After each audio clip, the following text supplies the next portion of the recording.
आज आपको भारत के स्वदेशी हथियारों से जुड़ी एक ऐसी जानकारी देंगे जिसके बारे में शायद हो सकता है कि आपको पता ना हो। भारत के हथियारों से जुड़ी एक ऐसी जानकारी जिसके बारे में भारत की 99% जनता को मालूम नहीं, और हो सकता है कि इस वीडियो के बाद काफी लोगों को पता चले और भारत के स्वदेशी हथियारों में बहुत बड़े बदलाव की शुरुआत हो। जैसा कि भारत आज के तारीख में बहुत बड़े पैमाने पे स्वदेशी हथियारों की ओर कदम बढ़ा चुका है।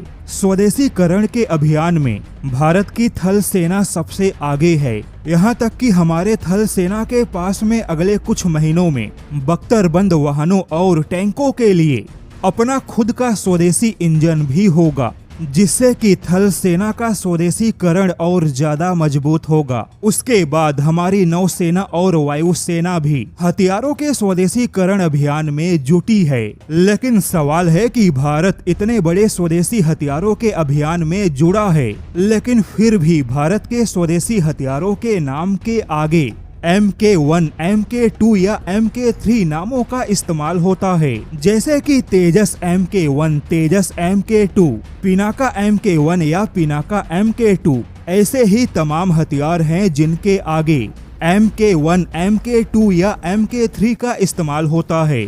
MK का मतलब मार्क है, जो कि ब्रिटिश सेना और ब्रिटिश हथियारों की परंपरा से जुड़ा है, जबकि ब्रिटेन को छोड़कर नेटो के बाकी जो देश हैं, वह ज्यादातर देश अपने हथियारों के उन्नत वर्जन को दर्शाने के लिए MK1 या MK2 का नहीं बल्कि ब्लॉक 1, ब्लॉक 2 जैसे शब्दों का इस्तेमाल करते हैं।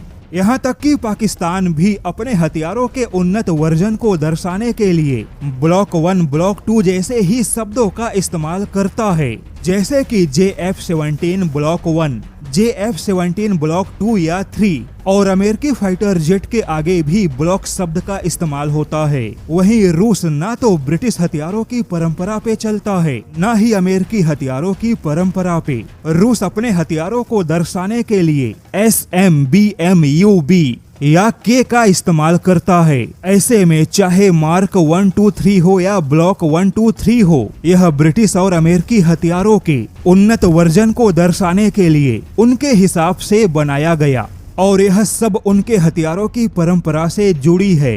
लेकिन जैसा कि भारत अपने स्वदेशी हथियार बनाने लगा, किंतु भारत के उन्नत हथियारों के वर्जन को दर्शाने की जो परंपरा है वह अब भी ब्रिटिश है। अब जैसा कि भारत ना तो ब्रिटेन का गुलाम है, ना ही भारत के हथियारों को बनाने में ब्रिटेन का कोई योगदान है, तो ऐसे में भारत को अपने हथियारों के पहचान के लिए ब्रिटिश परंपरा को छोड़कर अपने खुद के कोड शब्दों को अपनाना चाहिए। हालांकि पहली नजर में आपको यह बात सामान्य लगे, लेकिन जो भी देश अपने हथियारों को ज्यादा महत्व देते हैं और अपने हथियारों की अलग पहचान बनाना चाहते हैं, वह देश अपने हथियारों को दर्शाने के लिए किसी और देश के परंपराओं का इस्तेमाल नहीं करते।